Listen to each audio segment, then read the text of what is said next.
Salut les devins, c'est Seikyo. Nouvelle vidéo Dragon Ball Super aujourd'hui, de type podcast à s'écouter de la sorte. À une poignée de jours à vrai dire du Genki Damatsuri, l'événement de célébration des 40 ans de Dragon Ball, qui aura lieu au Japon ce 25 janvier 2026. Ce sur quoi je veux revenir, c'est un sujet dont je n'ai volontairement pas discuté évidemment, ce sont les leaks. Si je le fais ici, ce n'est pas pour tout ruiner, il n'y aura d'ailleurs de ma part aucun spoiler, aucune mise en danger de quiconque au cœur de l'industrie qui aurait pu me confier X ou Y information. Le but n'est pas là. Le but, très précis, étant de vous partager mon regard, avec le recul qui est le mien, sur toute cette situation, sur ces prétendus leaks qui fourmillent, qui s'actualisent et fleurissent chaque jour. Pour bien commencer, je réitère un point bien précis, très clair. Je ne sais absolument pas ce qui sera annoncé durant l'événement Genki Damatsuri. En revanche, je sais parfaitement ce qui se prépare du côté de Dragon Ball. Cela dit, je ne sais pas quand est-ce que l'un ou l'autre des éléments en ma connaissance sera dévoilé, révélé, annoncé.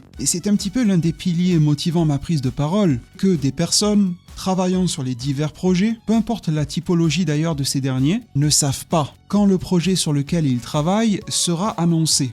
J'ai pris le temps, j'ai pris les semaines, les mois de poser des questions, on est à l'approche du Genki Damatsuri et ces informations en interne n'ont jamais encore été mises au clair. Cela ne m'étonne en aucun cas. J'ai plusieurs jurisprudences et la plus proche de nous c'était Daima. Jusqu'aux derniers instants, les personnes dessus ne savaient pas quand leur petit bébé allait être révélé au grand jour. Comment se fait-il alors que sur les différents réseaux sociaux, les personnes savent, alors que ceux qui créent le projet ne savent pas ? Pour moi, il y a une réelle dissonance entre les deux, il y a vraiment un gros problème, et c'est en cela que j'appelle à la méfiance. Je n'ai pas fait le distinguo entre ce qui peut être vrai ou faux. Pour les leaks, me direz-vous, notamment certains sujets bien précis, il n'y a pas de fumée sans feu. Je ne vous donnerai pas tort, mais vous avez remarqué que très souvent, notamment pour les feux de forêt, il y a beaucoup plus de fumée que de feux visibles. Quand il y a tristement un incendie au cœur d'une maison ou d'un appartement, ce qui peut créer de gros torts sur la santé, voire tuer les personnes, avant le feu lui-même, c'est la fumée. Si je me permets cette métaphore, c'est de nouveau pour vous dire de faire attention. Étant donné que je sais ce qui se prépare, bien que je ne sache pas quand est-ce que cela sera annoncé, quelle pourrait être ma réaction lorsque des tas de personnes prétendent savoir quand ce le sera? Alors il y en a peut-être qui savent, je ne remets pas tout le monde en question, mais j'ai quand même un doute sur l'effet global où tout le monde sur les réseaux saurait, mieux que ceux qui bossent dessus. Concernant la véracité de ce qui peut être en fuite, j'ai un peu du mal avec le terme de leak ou de fuite, parce que à mon sens, et vous me direz si vous le trouvez bon, un leak, une fuite, pour être qualifié de tel, c'est un peu comme de l'eau. S'il y a une fuite d'eau, il faut qu'il y ait de l'eau. Pour qu'il y ait une fuite d'information, il faut qu'il y ait une information réelle. Et donc, tout qualifier de leak alors que peut-être 80% est faux me dérange. Enfin bon, on ne va pas trop s'attarder sur la sémantique. Ceci étant posé, on va tout de même vulgariser. Donc si vous m'entendez parler de leak ou autre, ce n'est pas pour confirmer ou infirmer, il n'y aura pas d'arrière-pensée, c'est pour faciliter l'échange entre nous. Ces fameux donc prétendus leaks, au-delà même de quand ces éléments pourront être annoncés, soyez très méfiants quant à leur véracité. Environ 80% de ce que j'ai vu, lu, entendu est faux, strictement. Et ce n'est pas juste une histoire de petits détails, parfois c'est inventé de toutes pièces, ça n'existe pas, ça n'a aucune réalité en interne. Un autre point tout à fait connexe qui m'amène à vous parler aujourd'hui, c'est que nous arrivons peu ou prou sur les 7 ans, après l'affaire Dragon Ball Super 2019. Et suite à l'échec cuisant que cela a représenté, je me suis attelé à renforcer ma méthodologie, qu'elle soit dans l'approche et la captation des informations, mais aussi dans ma manière de gérer les feux verts. Ce qui fait d'ailleurs qu'il y a beaucoup de verrous m'empêchant de libérer la parole, mais c'est pour le mieux.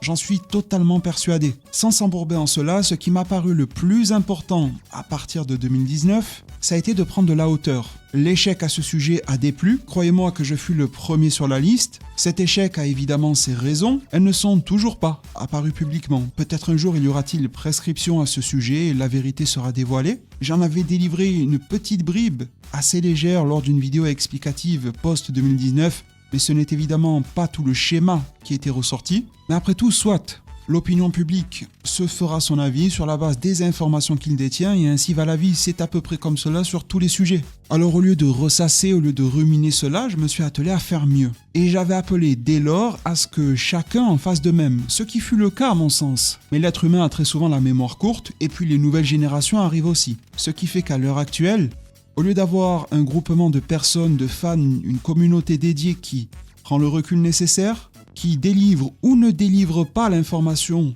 pour le bien et pour le meilleur, on se retrouve à avoir quelque chose de bien pire à mon sens qu'en 2019. Au final, à l'époque, il y avait une direction qui était donnée, il n'y avait pas énormément d'alternatives, c'était ça et puis pas forcément autre chose. Aujourd'hui, je ne sais pas si vous vous rendez compte du ridicule de la situation, j'en ai fait d'ailleurs un petit short TikTok assez parodique, mais tristement réel. On vous annonce un remake de l'animé Dragon Ball Super. J'ai vu une annonce du remake de l'animé Dragon Ball Super, ce n'était pas une invention de ma part pour le shorts. Je l'ai vraiment lu, de la part d'un compte pas Dragon Ballesque, mais sérieux, qui se veut comme une source d'information. Ça parle de 1001 jeux vidéo Dragon Ball. Ce fameux remake Dragon Ball Super, un jour on vous annonce une liste de personnes travaillant dessus, le lendemain ce n'est plus la même. Une fois on vous promet qu'il sera annoncé au Genki Damatsuri et puis le lendemain, il y a une vibe générale à se raviser. On vous promet un film sur l'enfance de Vegeta, un autre sur Goten et Trunks, un autre sur Daima qui inclurait Janemba. Même si vous ne connaissez rien au monde de l'animation et que vous êtes juste consommateur et que vous kiffez quand il sort quelque chose et que vous ne cherchez pas plus loin, vous réalisez que ce n'est pas possible. Les équipes ne peuvent pas travailler 3 films à la fois. Ils ne peuvent pas travailler le remake de Dragon Ball Super ainsi que le remake du remake. Quand Resident Evil 4 Remake sort, il n'y a pas son remake qui sort le même jour ou un an plus tard, ça n'existe pas. Et il n'est même pas prévu. On en parlera peut-être dans 10, 20 ans, 30 ans, je ne sais pas, quand les technologies auront évolué, quand une forme de valeur pourra être ajoutée, quand une nouvelle génération travaillera peut-être dessus pour honorer la précédente. Ce remake de Dragon Ball Super, personne n'est d'accord. Sur son existence, mais aussi sur son potentiel contenu. Remake de l'animé pur et simple, remake mais qui se base totalement sur le manga, remake qui fait un petit peu des deux. Évidemment qu'une certaine part de moi me démange et a envie de libérer la parole dès lors, mais je ne le peux pas et j'aurais espéré que ce soit plus souvent le cas ou alors que ça se fasse mieux. Le pire c'est que tout ce que je viens de vous citer, il vous est promis que cela sera dévoilé au Genki Damatsuri, le tout en même temps. Déjà que l'on a du mal à espérer une roadmap.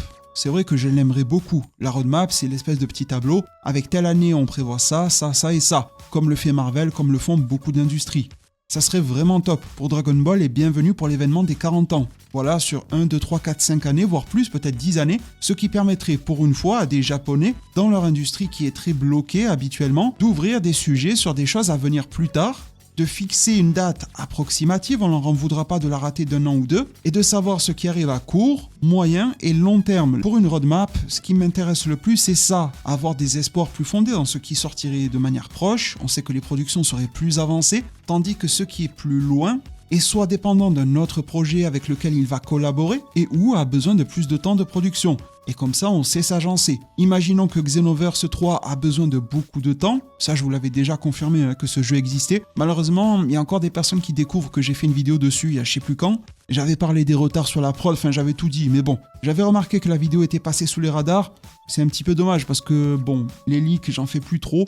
Mais quand j'ai quelques feux verts assez sécures à partager, je le fais tout de même. Vous avez remarqué que je me suis vachement dégagé de tout ce qui est leaker, de cette identité-là. Ma réflexion a clairement maturé par rapport à ça et je préfère continuer de m'informer en off, d'avoir une belle lisibilité sur ce qui arrive. Et dès que ça tombe dans la sphère publique, ça devient problématique. 2019 a été pour moi l'un des points culminants, sauf que là on fait vraiment pire avec cette forme d'éparpillement, tout et son contraire qui est raconté, et par définition les échecs vont être multiples. Comment voulez-vous que tout ce que je viens de citer et bien plus encore? N'hésitez pas dans les commentaires à me dire ce que vous avez lu, entendu, de la part de sources qui vous paraissent assez sûres, et vous verrez que ça ne va jamais dans la même direction. Et en ça fait plein de DBS 2019 qui vont se reproduire là en 2026 ou autre, en fonction des sujets abordés. Comble de la situation, parfois, voire même souvent, par les donneurs de leçons de 2019. Morale de l'histoire, dans leur fort intérieur, ils ne cherchaient pas à faire mieux, ils ne cherchaient pas à vous respecter encore plus, ils cherchaient à prendre la place de ceux qui étaient là à l'époque. Je leur la laisse volontiers, la mienne me paraît nettement plus confortable, et le retour du bâton, tel Nyoibo dans Daima, n'en sera que plus douloureux pour eux. Il y a une micro-part de ces prétendus fuites qui ont vaguement rapporté du vrai, et vous verrez même que ce qui a une base de vrai dans les détails sera très différent de ce qui vous a été décrit. Ça aussi, c'est quelque chose qui me dérange beaucoup, c'est le fait que lorsqu'une personne accède à une information et qu'elle souhaite la partager, elle ne s'en cantonne pas à cela. Elle brode autour sans préciser qu'elle le fait. Vous me connaissez, je peux parler Dragon Ball pendant des heures. C'est très cool, j'appelle tout le monde à le faire, mais juste précisez-le quand vous le faites. Imaginons qu'il y ait un nouveau film sur Broly, que j'en ai l'information et que je vous dise, bon les gars, un film sur Broly arrive. Voilà, fin du truc, on séquence la vidéo et là on théorise. Ok, Et par contre, si je vous dis, oui, ça sera un film sur Broly, et à partir de là, je commence à enchaîner. Il va avoir le SCJ God, il va faire le rituel, il va se battre contre Black Freezer parce que dans le film Super-Héros, on a entendu que Freezer était une menace. Shira et Remo vont être en danger parce que dans des Best Broly, il y a un capteur du vaisseau de Freezer qui les suit. Tout ça, ça serait mes théories, tout ça, ça serait mes projections ou mes envies ou peu importe. Et le problème, c'est qu'il y a quelques personnes qui arrivent à brasser un petit peu du vrai, qui improvisent totalement sur les dates d'annonce, qui improvisent totalement sur le contenu, sur les productions, sur les valeurs de production, sur le staff qui est dessus, les équipes donc humaines qui travaillent dessus. Un jour c'est un nom, un coup c'est l'autre. Sur le contenu en matière d'histoire, sur le style visuel, sur tout et rien. Et je pense que c'est à la cause et à la racine de beaucoup de divergences. Alors les leakers, j'ai aucun message à leur adresser, chacun fait ce qu'il veut, chacun prend ses responsabilités. En 2019, j'ai fait ce que j'ai à faire et personne n'est venu avec sa boule de cristal me lire l'avenir. Donc je n'ai aucun message à adresser, celui-ci est pour vous en fait. Faites très très attention, il ne reste qu'une poignée de jours. Alors, si ça vous fait kiffer, ça vous fait rêver, je pourrais tout à fait entendre que vous ne serez absolument pas déçus si ça ne se réalise pas, tout ce que vous avez pu entendre. Au moins ça vous aura fait rêver, parce que je vois ça aussi avec la sphère Marvel. Quand il y a les faux trailers de Doomsday ou quoi qui sont annoncés, les gens derrière sont ok. Il y a un scénario en fait tous les jours pour Doomsday que je vois partagé sur Twitter. C'est jamais le même. Et ça se prétend comme étant du leak ou quelque chose qui a été trouvé dans les studios, etc. par les frères Russo, je ne sais quoi. C'est jamais le même scénario. C'est même pas le scénario d'hier qui a été amélioré, étoffé. C'est tout à fait un autre. D'autres interactions, d'autres personnages, un autre début, milieu, fin. Et je pense qu'il y a beaucoup de monde qui sont ok avec ça parce que ça fait un petit peu comme des what if pour eux. C'est presque plus du leak. Et puis voilà, si ça se produit pas, tant pis. De toute façon, après avoir lu 10 scénarios différents, ils sont bien conscients qu'il n'y aura qu'un seul prochain film Avenger avec un seul scénario.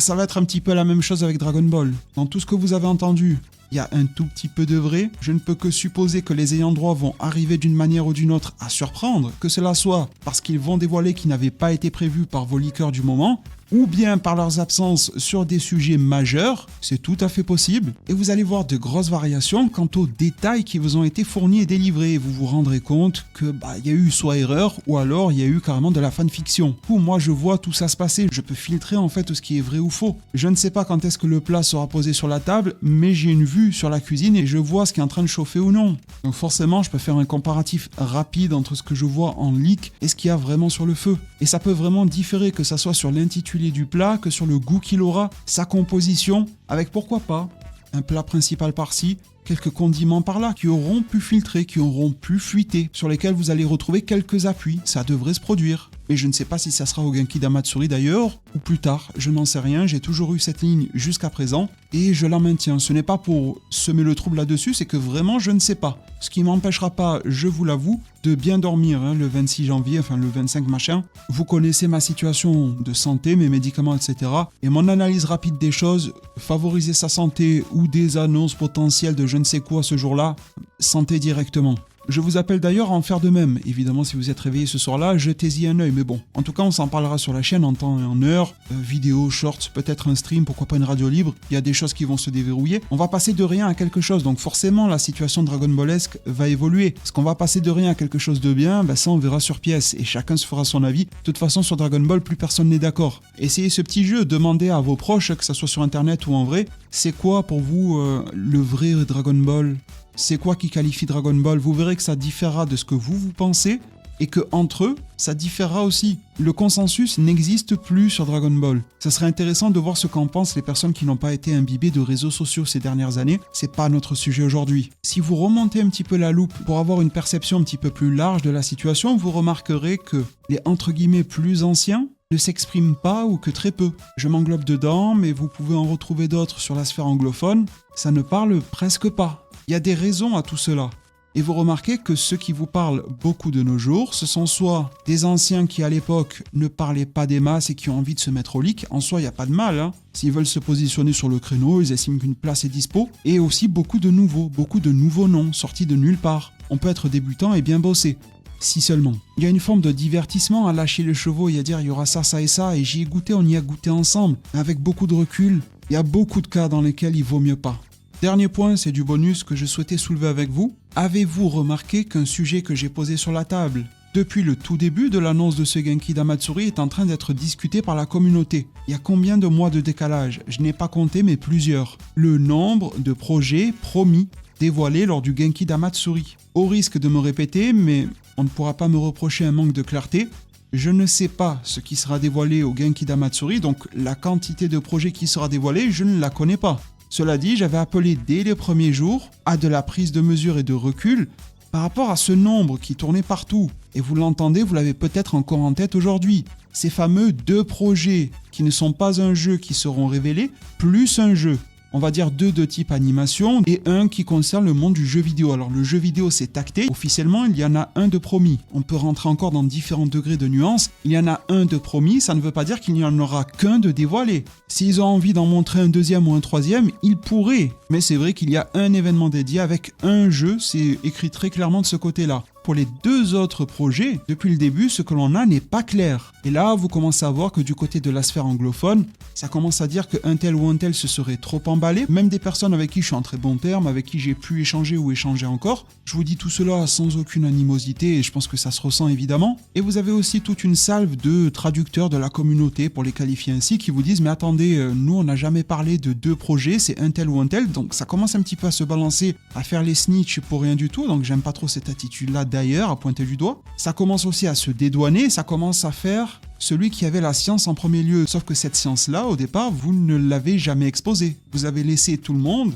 quand je dis tout le monde, c'est une majorité de personnes, affirmer qu'il y aurait 2 projets plus un jeu. Cette histoire de 2 projets n'est à ce jour toujours pas actée. Ce que l'on peut retrouver sur le site officiel, c'est principalement le fait que le terme d'annonce est écrit au pluriel.